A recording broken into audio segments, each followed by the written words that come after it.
오늘 본문은 지난주에 이어서 바울이 이 지중해의 풍랑 가운데 헤매는 그러한 내용부터 무사히 착륙하는 그 과정을 우리가 살펴보게 됩니다. 먼저 바울은 하나님의 뜻에 의해서 로마로 가는 것입니다. 자신이 여행으로 가고 싶어서 가는 것이 아니죠.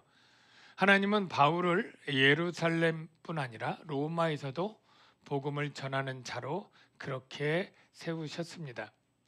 그런데도 그 길에 이러한 풍랑이 있다는 것은 우리가 믿음의 생활을 하나님의 뜻대로 해도 우리의 삶의 고난도 시련도 풍랑도 있을 수 있음을 알게 해줍니다. 바울에게 주신 말씀은 이랬죠. 네가 로마에서도 증언하여야 하리라. 그런데 지난주 본문 마지막에 어떻게 끝났습니까? 여러 날 동안 해도 별도 보이지 아니하고 큰 풍랑이 그대로 있음에 아무리 풍랑이 태풍이 불어도 일주일 안에 다 지나가는 게 보통 우리가 아는 상식인데요. 지금 10일쯤 됐는데 바다의 풍랑이 그대로 있고 구원의 여망마저 없어진 상태입니다. 지난주에 본문을 보면 이 항해하다가 이 기구들을 다 버리지 않습니까? 그리고 이 곡물들을 다 버리지 않습니까? 모든 방법을 강구해도 도무지 이 풍랑이 잦아지지 않아서 정말로 구원받을 길이 없다고 생각할 정도로 낙심할 그러한 상황이 되는 것입니다. 여러분도 여태까지 살다 보면 여러 가지 인생 가운데 쓴맛도 보고 실패도 경험하고 계획대로 안 되는 그러한 일들을 아마 경험했을 것입니다. 그 중에 뭐 개인별 차이가 있겠지만 큰 어려움 가운데 있게 되는데 개인적으로도 오는 것도 있고 사회적으로도 전체적으로 코로나처럼 이렇게 오는 경우도 있죠. 그런데 우리가 세상 사람들과 다른 점이 있다면 우리는 어떤 사람이냐? 하나님을 믿는 믿음의 사람이에요. 근데 이 믿음이 있을 때에 믿는 사람도 믿음이 좀 강하고 좀 많을 때가 있고 믿음이 약하고 작아질 때가 있는데 그때 나타나는 특징이 무엇이냐면 믿음과 반비례되는 게 있습니다. 즉 믿음이 작아지면 많아지는 것. 어떤 것이 있을까요? 믿음이 있을 때 평안하지만 믿음이 없으면 불안하죠. 이 불안한 마음의 두 가지 특징이 염려와 두려움입니다. 그래서 예수님은 공생애 때 이 믿음이 작은 자들아 얘기하면서 믿음이 작은 자들의 특징 뭐예요? 왜 염려하느냐 이런 말씀을 하시곤 했죠. 그 말씀 볼까요? 믿음이 작은 자들아 그러므로 염려하여 이르기를 무엇을 먹을까 무엇을 마실까 무엇을 입을까 하지 말라. 너희 하늘 아버지께서는 이 모든 것이 너희에게 있어야 할 줄을 아시느니라. 굉장히 은혜롭고 좋은 말씀이에요. 하나님은 우리의 아버지가 되어 주시는데 그것도 자녀를 사랑하는 좋은 아버지예요. 자녀들 3, 4살 아이들이 먹을 것, 입을 것, 이사 갈 것 뭐 이런 거 걱정합니까? 왜? 아버지가 어련히 알아서 잘 해주시니까. 우리의 삶에 인생이 참 어려움이 있다 할지라도 하나님께서 아버지가 되어 주시고 하나님께서 우리를 돌보아 주시겠다고 보호해 주시겠다고 이미 약속을 하셨습니다. 그렇기 때문에 우리는 믿음이 있기 때문에 환난 가운데도 평안할 수 있는 줄로 믿습니다. 그래서 오늘 본문에 이 환난 가운데 안심하라 평안을 누리라고 외치는 자가 있었으니 그게 바로 바울 사도죠. 바울 사도가 한 10여일쯤 되고 환난은 그대로 있고 구원의 여망이 없을 때 사람들에게 가서 안심하라 이렇게 외치게 되는데요. 먼저는 이런 말을 하죠. 나는 하나님을 믿는 자고 하나님을 섬기는 자고 하나님께 속해 있다. 그래서 내가 지난번에 그레데 섬에서 이미 떠나지 말면 좋았을 뻔했다. 그러면 이 배의 손상과 타격이 없을 뻔했을 텐데 이제 내가 다시 하나님께 속한 자로서 너에게 권할 때 이제는 내 말을 좀 들어달라. 이런 메시지로 얘기를 합니다. 그러면서 어떻게 안심을 시키느냐 하면은 아주 중요한 말인데요. 너희 중 아무도 생명에는 아무런 손상이 없겠고 오직 배뿐이라. 이 말은 바울이 스스로 한 얘기가 아닙니다. 하나님께 들은 거예요. 너희 중 아무도 생명에는 아무런 손상이 없다. 자, 이 배에 몇 명이 탔다고 나중에 기록되어 있죠? 276명. 단 한 명도 죽을 일이 없다는 거예요. 그런데 오직 배뿐이라 배는 어떻게 돼요? 손상과 타격이 있을 것이다. 이 얘기를 합니다. 이 말은 내 생각이나 경험에서 나온 것이 아니고 바로 내가 섬기는 하나님이 주신 말씀이다. 이야기를 어떻게 합니까? 이렇게 말하죠. 내가 속한 바 곧 내가 섬기는 하나님의 사자가 어젯밤에 내 곁에 서서 말하되, 어떤 말? 바울아, 두려워하지 말라. 네가 가이사 앞에 서야 하겠고, 가이사가 로마에 있지 않습니까? 그러니까 로마까지는 무사히 인도해 주겠는데 너뿐 아니라 하나님께서 너와 함께하는 자들을 다 내게 주셨다 하였으니 너 때문에 이 276명 모두가 구원을 얻을 것이다. 이렇게 말씀을 하신 거예요. 그러면서 바울이 그 모든 승객들에게 이렇게 말하죠. 그러므로 여러분이여 안심하라. 불안하고 두려워 떨지 말라. 평안을 가지라.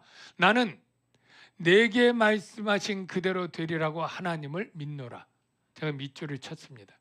너무나 은혜롭더라고요.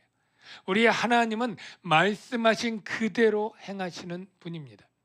여러분, 하나님의 신실하심을 믿으시기를 주의 이름으로 축원합니다. 하나님은 한 번 하신 말씀을 어기거나 못하거나 잊어버리는 분이 아니세요. 그것은 구약 성경부터 누누이 우리에게 가르쳐준 말씀인데요. 민수기에 이런 말씀이 있죠. 하나님은 인생이 아니시니 거짓말을 하지 않으시고 인자가 아니시니 후회가 없으시도다. 그 말씀하신 바를 행하지 않으시며 하신 말씀을 실행하지 않으시랴. 하나님은 반드시 하신 말씀을 이루시는 분. 여호수아에서는 이런 고백이 있습니다. 여호와께서 이스라엘 집에 말씀하신 선한 말씀이 하나도 이루어지지 아니함이 없으니 다 응하였더라. 여러분, 하나님이 우리에게 구원자가 되시는 것은 우리가 하나님을 믿을 때 하나님이 이렇게 약속해 주셨기 때문입니다. 누구든지 내 말을 듣고 나 보내신 이를 믿는 자는 영생을 얻었고 사망에서 생명으로 옮겼다. 심판에 이르지 아니한다. 이미 말씀해 주셨어요. 우리가 잘 아는 것처럼 하나님이 세상을 사랑하사 독생자를 주셨으니 이는 그를 믿는 자마다 멸망치 않고 영생을 얻을 것이다. 이 약속의 말씀이 나중에 취소, 변경 이렇게 하실 분이 아닌 줄로 믿습니다. 그러므로 우리가 그 말씀을 믿을 때 하나님이 나를 돌보시고 아버지처럼 돌보시고 끝내 영생과 하나님 나라를 주실 것을 믿기 때문에 그분이 바로 우리의 구원주가 되시는 거예요. 여러분, 이 믿음을 가질 때 하나님은 의롭게 여기고 구원을 이루어 주십니다. 우리에게 믿음의 조상이 있죠. 누굽니까? 아브라함. 아브라함의 그 믿음은 뭐냐면 하나님이 약속하신 것을 반드시 이루어 주신다는 믿음이에요. 아브라함은 75세에 자녀가 없었습니다. 하나님이 내가 많은 민족의 조상이 된다. 그런데 그때만 해도 자기의 능력으로 아이를 낳을 수 있었어요. 그래서 이스마엘을 낳기도 했죠. 그런데 하나님은 그때 아들 주지 않았습니다. 언제까지 기다려요? 100세까지. 그 100세가 될 때 아브라함은 남자로서 생식 능력이 없었고 사라도 경수가 끊어져 도무지 인간적, 생물학적, 의학적으로는 자녀를 낳을 수 없는 그러한 상태입니다. 근데 그 아브라함이 그때도 그 약속의 말씀을 믿었다는 거예요. 아브라함은 믿음이 없어 하나님의 약속, 많은 민족의 조상이 된다고 하는 약속, 후손을 주겠다고 하는 약속을 의심하지 않고 믿음이 견고해졌다. 그래서 하나님께 영광을 돌렸고 약속하신 그것에 또한 능히 이루실 줄을 확신하였다. 여러분, 이 아브라함이 우리 믿음의 조상이면 믿는 우리의 조상이고 저와 여러분의 믿음도 불가능을 가능케 하실 하나님, 죽은 자를 살려주실 하나님, 예수를 믿음으로 죄사함과 영생을 주실 하나님, 그 하나님이 하신 약속을 신실하게 믿어야 될 줄로 믿습니다. 우리가 믿는 자로서 그렇게 살아갈 때 세상 속에서 신자의 삶에 그러한 어떤 가르침이 이 안에 담겨 있습니다. 우리가 세상 속에 어떻게 살아야 될까? 이것이 저와 여러분의 고민이기도 한데요. 먼저 우리가 가진 평안을 세상에 보여주는 것이 우리가 할 일이다, 이런 생각이 듭니다. 예수님은 십자가에 달려 죽으실 때 두렵고 불안하고 떠는 제자들에게 내가 평안을 준다, 이렇게 얘기를 하시는데, 그 평안은 하나님이 가지고 있는 평안이고 세상엔 없는 평안입니다. 내가 평안을 너희에게 끼치노니 곧 나의 평안을 너희에게 주노라. 내가 너희에게 주는 것은 세상이 주는 것과 같지 아니하니라. 세상이 줄 수 있는 평안은 한계가 있습니다. 돈, 권력, 명예, 권세, 힘 있는 사람, 이런 사람들을 가지고 있으면 조금 든든해요. 그런데 이러한 것도 해결할 수 있는 문제는 아주 작습니다. 이 풍랑을 생각해 보세요. 이 풍랑 안에 돈이 많은 사람이 있다고 칩시다. 그 돈이 그를 건져낼까요? 힘 있는 백이 있는 사람, 지식이 많은 사람, 명예가 있는 사람, 그 어떤 사람도 이러한 국가적이고 거대한 환경적 재난 안엔 속수무책 약한 게 사람입니다. 그런데 예수 안에 있는 사람은 죄와 사망의 이 권세에서도 우리가 해결받고 자유함을 얻고, 이 세상의 그 어떤 피조물이나 사망이나 생명이나 기쁨이나 높음이나 그 어떤 피조물이라도 하나님의 사랑에서 끊을 수 없기 때문에 그는 절대적 평안을 누릴 수 있는 것이죠. 믿는 자와 믿지 않는 자의 차이가 믿음뿐 아니라 믿음에 따른 평안, 세상에 없는 평안, 저와 여러분이 이 평안을 갖고 있기를 주의 이름으로 축원합니다. 성경에는 평안을 누리는 자의 특징을 뭘로 표현했느냐면요, 뭐냐면 잠입니다. 잠. 여러분 잘 아는 이런 말씀 있죠. 여호와께서 그 사랑하시는 이에게 잠을 주시는도다. 혹시 지금 사랑받고 주무시는 분 있습니까? 내가 평안히 눕고 자기도 하리니 나를 안전히 거하게 하시는 이는 오직 여호와니시다. 그러니까 그냥 전쟁터의 한복판에 적군에게 쫓기는 상황 가운데서도 다윗이 고백할 때는 내가 평안히 눕고 자기도 하는데 그것은 내가 잠이 많아서가 아니라 뭐예요? 하나님이 안전히 지켜주실 걸 믿기 때문에. 여러분, 이 안전을 지키는 사람은요, 나중에 자기가 죽을 상황이 돼도 평안해요. 여러분, 그 사도 중에 베드로, 야고보, 요한, 이게 수제자 3명인데 이 헤롯 왕이 이 야고보 사도를 먼저 죽입니다. 그러니까 유대인들이 좋아해요. 그러니까 베드로도 마저 죽여야 되겠다. 그리고 베드로를 체포해서 가두고 그 다음날 죽이려고 하는 장면이 사도행전에 나옵니다. 그런데 베드로가 그 전날 뭐 하겠어요? 보통 우리 같으면 내일 내가 참수되어 죽는다 그러면 오만 생각이 다 나지 않겠어요? 고향 생각, 부모님 생각, 두고 온 처자 생각, 친구 생각, 하지 못한 것, 후회가 막심한 것, 이런 것들 생각하면서 울고 기도하고 이러면서 못 자는 게 당연한데 베드로 쿨쿨 골아 떨어졌습니다. 그래서 여기 장면에 보면 헤롯이 잡아내려고 하는 그 전날 밤에 베드로는 두 군인 팀에서 쇠사슬에 매어 누워 자는데 천사가 깨우러 왔는데 못 깨서 발로 차가지고 깨워냅니다. 얼마나 편안한 마음, 그 마음이 이런 걸 거예요. 죽으면 죽지 뭐. 죽으면 하나님 나라 더 가고 좋지 뭐. 바울이 그런 고백이 나중에 빌립보에 있잖아요. 내가 사는 것 죽는 것 이 두 개 중에 어느 게 좋으냐? 나는 사실 죽는 게 더 좋다. 그러나 내가 너희를 위해서 사는 것도 유익이 되는 걸 알기 때문에, 그러나 나는 어쨌든 죽으나 사나 주를 위해 사는 이것이 좋다. 이런 담대함과 평안이 있기 때문에 죽음도 두려워하지 않은 거예요. 그런데 이 믿는 사람에게 주시는 평안, 우리만 갖고 있으면 될까요? 여러분을 빛이라고 표현하는데 예수님이 참 빛이고 여러분도 빛인데, 여러분을 무슨 빛이라고 하냐면 교회의 빛이라고 했습니까? 세상의 빛이라고 했습니까? 세상의 빛. 무슨 의미가 있을까요? 우리가 교회 안에서 서로 평안을 누리면서 서로 위로하고 격려하는 것도 좋은 것입니다. 그러나 우리는 세상의 빛 가운데 어둠에 있는 자들에게 빛이 돼야 되는 거죠. 세상은 불안하고 염려하고 두려워서 어떻게 하든 그것을 이겨보려고 돈을 벌고 쾌락에 빠지고 막 이런 가운데 정말로 뭐 이렇게 탁월하게 높은 지위에 있는 것도 아니고 돈도 많은 것도 아니고 건강하지도 않은 것 같고 자녀들도 뭐 별로 한 것도 아닌데 유난히 편안해. 늘 웃고 다니고 늘 그 마음에 있어서 사람들이 궁금해. 당신은 왜 그렇게 이런 상황에 편안합니까?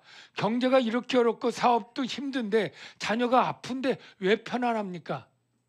평안의 이유를 묻고 소망의 이유를 묻는 자들이 주변에 생길 때 바로 그때 내가 믿는 하나님 때문에 난 평안합니다.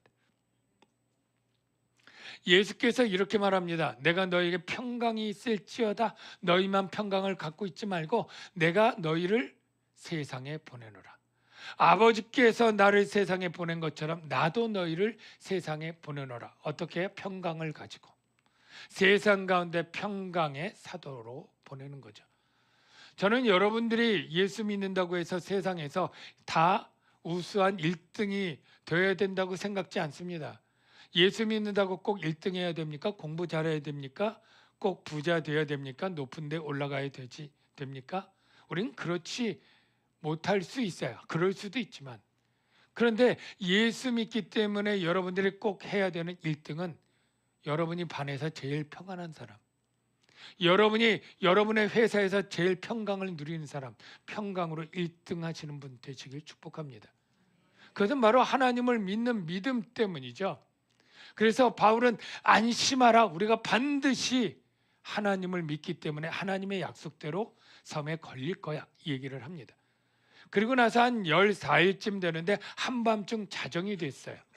근데 이 선원들의 감이 있지 않습니까? 이 배 파도 소리나 이 뭐 새소리나 뭘 들었는지 몰라도 육지가 가까운 것 같다라는 감이 오는 거예요. 그러니까 이 선원들이 줄을 딱 바다에 내려봤더니 20길이에요. 20길이면 한 길이 사람 키 1.8m로 잡으면 한 36m 되니까 굉장히 좀 낮은 거예요. 조금 더 가다가 다시 줄을 내려보니까 15길로 줄었어요. 이건 뭐예요? 점점 육지로 가까워지고 해안에 가까워진다는 거잖아요. 이제는 더 이상 가까이 가다가는 위험해. 왜냐하면 그 가까워지면서 암초에 걸릴 확률이 있으니까 아예 고정하자. 그래가지고 이 닻을 4개를 뒤에 딱 내립니다. 그리고 날이 새기까지 기다리는데 이게 날이 새어질 때 선원들이 작당을 합니다. 분명히 270명이 어느 정도에 가서 거룻배를 타고 이제 큰 배는 이 항구가 아니면 가까이 될 수가 없는 거죠. 그 안에 걸리게 되니까. 그러니까 어느 정도 거리를 뛰고 이제 배를 타고 가야 되는데 배수가 작은 거예요. 거룻배가. 276명이 다 탈 수가 없어. 짐까지 실어야 되는데. 그러니까 이거 누구는 타고 누구는 못 타는데 우리가 먼저 타고 가자. 그리고 이물에서 닻을 내린 채 하고 살짝 이 몰래 배를 딱 내리는데 그걸 누가 보게 됩니까? 바울이 딱 보는 거예요. 저는 여기 뭐 로마 군인들도 있고 백부장도 있고 지키는 사람도 있고 선원도 있는데 어떻게 바울의 눈에 띄었나? 그게 궁금한데요. 하나님이 보여주셨다고 생각이 듭니다. 왜? 바울의 리더십을 세우고 이제 바울의 손에 달린 사람들, 이제 가장 최고 지도자는 이 선장이나 백부장이 아니고 바울이 되게 하나님이 만드신 거예요. 바울이 백부장에게 이렇게 말합니다. 이 사람들이 배에 있지 아니하면 너희가 구원을 얻지 못하리라. 딱 얘기를 합니다. 그러니까 백부장이 그 말을 듣고 이 거룻배를 아예 끊어버립니다. 아예 누구도 먼저 도망갈 싹쓸 애초에 딱 자릅니다. 그리고 날이 점점 새어갈 때 바울이 사람들을 다 모읍니다. 모으고 나서 이렇게 말합니다. 여러분들이 이렇게 말하죠. 기다리고 기다리며 먹지 못하고 줄인 지가 오늘까지 열 나흘인즉 음식 먹기를 권하노니 이것이 너희의 구원을 위한 것이요. 여러분, 열 나흘 굶어본 적 있습니까? 아마 대부분 없을 거예요. 아마 3일만 굶어도 힘이 빠지고요. 뭔가 하기 싫어요. 이게 사람인데요. 지금 이 사람들이 열 나흘 동안 굶었는데 가만히 누워서 금식 기도하면서 있었던 게 아니고 이리 구르고 저리 구르고 이 일하고 저 일하고 배에서 키 잡고 돛 잡고 뭐 별의별 일하면서 완전히 먹지도 못했다면 탈진이고 기진맥진입니다. 이제 풀장에서 수영하라 그래도 헤엄 못 칠 상황이에요.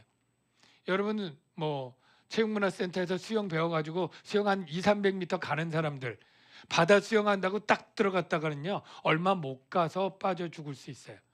이 그냥 풀장의 물하고 이 바닷물하고 먹으면 벌써 한두 번 먹으면 정신이 없습니다. 그런데 지금 파도가 치고 있는데 얼마나 크게 쳐요?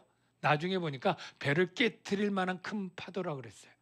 그러니까 한 3~4m 되는 파도인데 거기에선 수영 선수라도 잘못 들어가면 빠져 죽을 그런 상황인데, 기진맥진 탈진한 상태는 수영 선수도 견뎌낼 수가 없죠.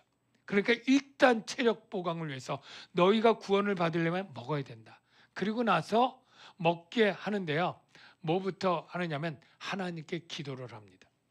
너희 머리카락도 하나도 잃을 자가 없으리라 하고 떡을 가져다가 모든 사람 앞에서 하나님께 축사하고, 여기 하나님 믿는 사람이 소수일 거예요.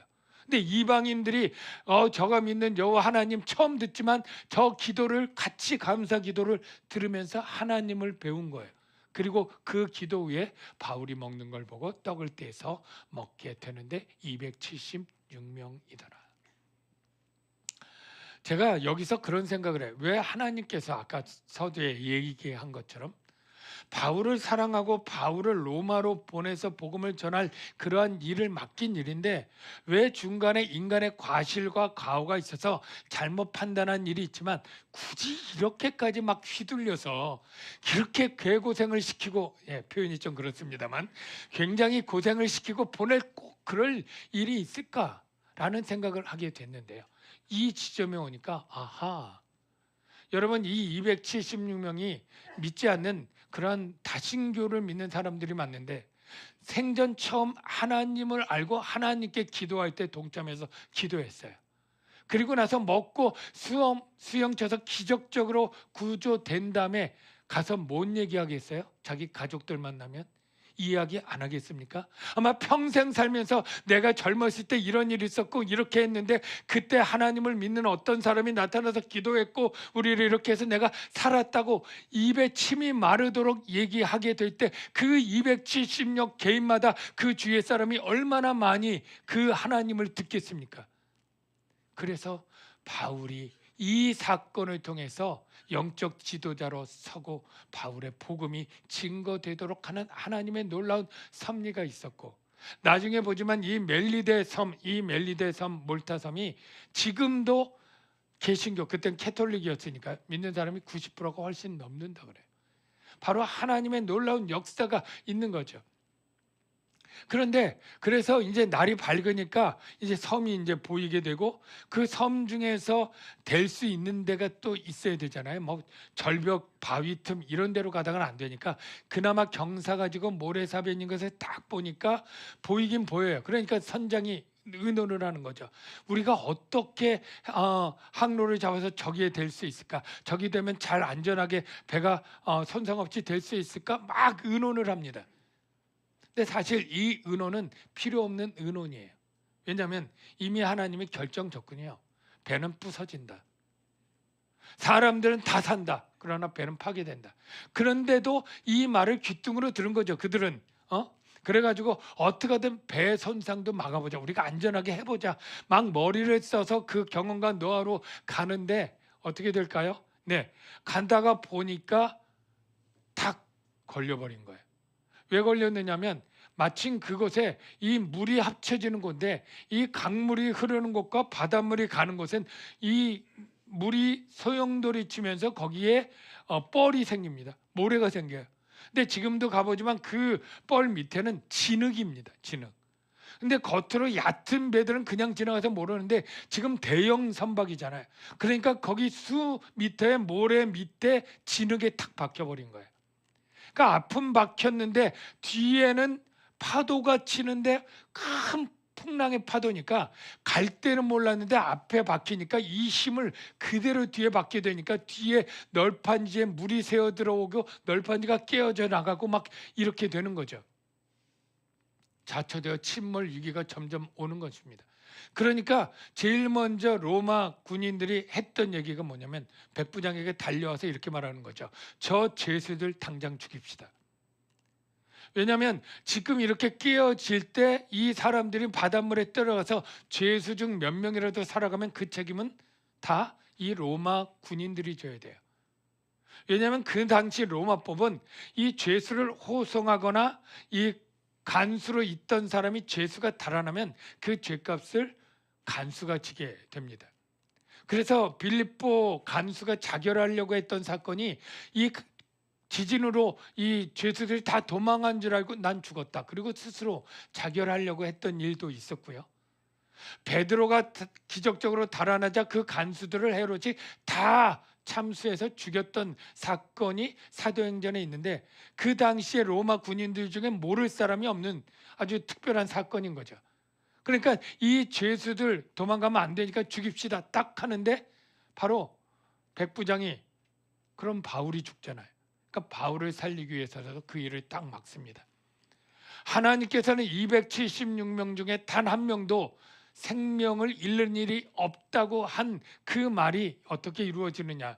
벌써 그냥 그것을 믿지 못하는 사람들은 이 그냥 죄수들 죽이면 이미 죽는 거잖아요. 하나님의 뜻이 어긋나잖아요. 그러니까 백부장이 그 일을 딱 막고 일단 수용할 수 있는 사람들 다 나와봐. 그러니까 여기저기 그래도 있을 거 아니에요. 바닷사람들이랑 선장이랑 선원들은. 너희들은 그냥 먼저 수용을 해서 건너가. 그리고 수용 못하는 사람 대부분 또 많이 있을 거 아니에요. 그러니까 이 배에 뭐 판자, 상자, 뜨는 것들 뭐 그때는 스티로폴 없었겠지만 하여간 뜨는 것들 다 들고 빨리 수용해서 가라. 명령하고 그렇게 가게 됩니다. 근데 보통 그래도 제 생각에 상식적으로 이 파도가 몇 미터씩 치는 바다에서 수영 못하는 사람이 널판지 갖고 헤엄쳐서 간다? 저는 대부분 한 3분의 1, 276명은 한 100명 정도는 다른 데로 흘러갔거나 어디 빠져 죽었거나 그리고 한겨울에는요 얼어도 죽습니다. 지금 거의 11월, 여러분 8월만 지나가도 동해바다 수영 못하잖아요. 추워서도. 지금 거의 12월 다 되는 이 얼음장 같은데 이 뗏목 가지고 거기 가는데 어떻게 됩니까? 놀랍게도 한 사람도 빠짐없이 다 상륙을 합니다. 그리고 구조되었다. 여러분 이게 기적 중에 기적인 것입니다. 여러분 그 해안이 그냥 상상으로 그냥 저 동해안 백사장 이렇게 생각하면 안 됩니다. 지금도 이 도착한 섬이 어떤 섬이라고요? 멜리데 섬인데 저기 네모칸 잘 보이시나요? 네모칸? 자, 안 보이기 때문에 제가 확대하겠습니다. 저기가 멜리데 섬인데요. 지금 저 위에 먼저 빨간색 성 바울만 그래서 세인트 폴스 베이 이렇게 돼 있고요. 밑에는 토마스만인데요.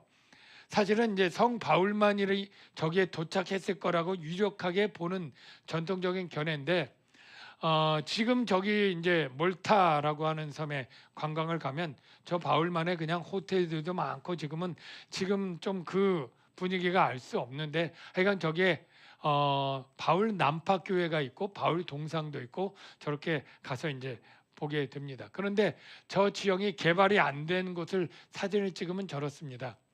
배가 쉽게 될 수 있는 곳이 아니에요. 그냥 뭐 모래사장으로 가까이 될 수 있는 게 아니에요. 예.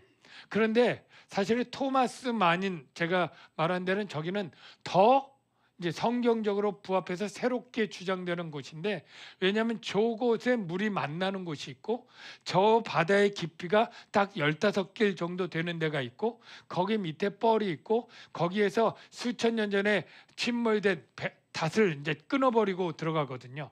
그 닷을 발견했던 기록이 있고 해서 새롭게 부상되는 곳인데 저곳을 현재 사진 보면 완전 바위 절벽들이 막 있는 가까이 갈 수 없는 그러한 곳입니다. 저기 네모난 칸을 확대해서 여기 보니까 어떤 사람이 서 있는데 저 사람 볼 것 없고요. 그 밑에 지형을 보면 굉장히 험악한 절벽, 그냥 한 십수 미터의 그러한 절벽들이 곳곳에 있는 그곳이에요.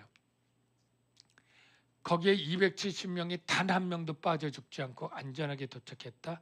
하나님의 약속의 말씀이 이루어진 것이죠. 여러분, 우리가 살아가는 이 세상에는 믿지 않는 사람들이 여러분 직장에, 가정에 더 많을지도 몰라요. 그런데 우리가 가서 어떠한 사람이 되어야 되느냐? 가장 똑똑한 사람, 가장 능력 있는 사람, 이건 우리가 안 될 수도 있어요. 그러나 어떤 어려움에도 가장 평안을 누리는 사람, 이 사람이 우리가 될 수 있습니다. 전도서에 보면 한 예를 솔로몬이 들어가는데 어떤 작은 성에 아주 강대하고 큰 나라가 이 성을 잡아먹겠다고 침공을 합니다. 그래서 완전히 둘러서서 이제 이 성을 노략하고 이 성의 사람들은 다 죽이거나 노예로 삼으려고 하는데 딱 한 사람이 그 성을 지켜낸다라고 하는 얘기가 있어요. 작고 인구가 많지 아니한 어떤 성읍이 있는데 큰 왕이 와서 그것을 애워싸고 흉벽을 치고 쌓고 치고자 할 때 그 성읍 가운데 누구요? 가난한 지혜자 한 사람이 그 성을 건졌다라고 하는 거예요. 여호와를 경외하는 것이 지혜의 근본이라면 저와 여러분이 그 지혜자처럼 돼야 되는 것입니다. 어떻게 보면 세상 가운데 이 바울이 276명 가운데 믿음의 사람 이 바울이 있기 때문에 이 배는 안심하고 그들이 구원을 위해서 먹고 힘을 내서 다 이 구원받는 일에 하나님이 바울에게 그 생명들을 맡겨 살려냈다라는 걸 우리가 보게 되었는데요. 우리의 삶에서도 적용해서 그럴 수 있습니다. 여러분이 다니고 있는 회사가 여러분의 기도와 여러분의 평안으로 여러분의 지혜로 그 회사가 화목하고 든든하고 여러분이 속한 교회의 어떤 그룹도 여러분 때문에 그 공동체가 화목하고 아름답게 될 수 있어요. 한 사람이 중요합니다. 한 사람의 결정 때문에 손상과 멸망을 가기도 하지만 한 사람의 지혜 때문에 그 공동체가 살아나기도 하는데요. 에스겔 선지자에게 하나님이 이런 표현을 합니다. 내가 한 사람을 찾았는데 그 사람이 없어서 내가 그 성을 멸했다는 거예요. 이 땅을 위하여 성을 쌓으며 그 성 무너진 데를 막아서서 나로 하여금 멸하지 못하게 할 한 사람을 내가 그 가운데서 찾다가 하나님이 멸하지 못하게 할 사람을 찾으면 멸하지 않으려고 했는데 없다라는 거예요. 그래서 내가 내 분노를 그들 위해 쏟아 부었다. 소돔과 고모라가 멸망할 때 한 사람 아브라함의 간절히 기도해서 의인 10사람이 있으면 멸하지 않겠다고 약속을 받아냈지만 그 사람들이 없었던 거죠. 저는 여러분들이 세상 가운데 평강을 소유하고 왜 평강할 수 있냐라고 할 때 죄와 죽음을 이기신 하나님을 믿기에 평안할 수 있노라고 말하는 분들이 되시기를 축복합니다. 여러분이 구원에 대해서도 평안하지만 구원받은 우리의 삶에서도 여러 가지 문제가 있을 때 저는 이 말씀을 늘 기억하는데요. 우리가 알거니와 하나님을 사랑하는 자 곧 그의 뜻대로 부르심을 입은 자들에게는 모든 것이 합력하여 선을 이루느니라. 그냥 잘 될 거야, 그냥 낙관주의로 평안을 누리라는 게 아닙니다. 하나님은 그 자녀를 눈동자같이 지키시고 돌보시기로 약속을 해주셨고 말씀을 주셨어요. 그래서 우리가 내게 말씀하신 대로 하실 하나님을 믿노라. 바울의 고백이 이것 아닙니까? 여러분이여 안심하라. 나는 내게 말씀하신 그대로 되리라고 하나님을 믿노라. 저와 여러분의 고백이 되기를 바랍니다. 이 고백을 담은 찬양이 바로 이것인데요. 나는 믿네 라는 것이죠.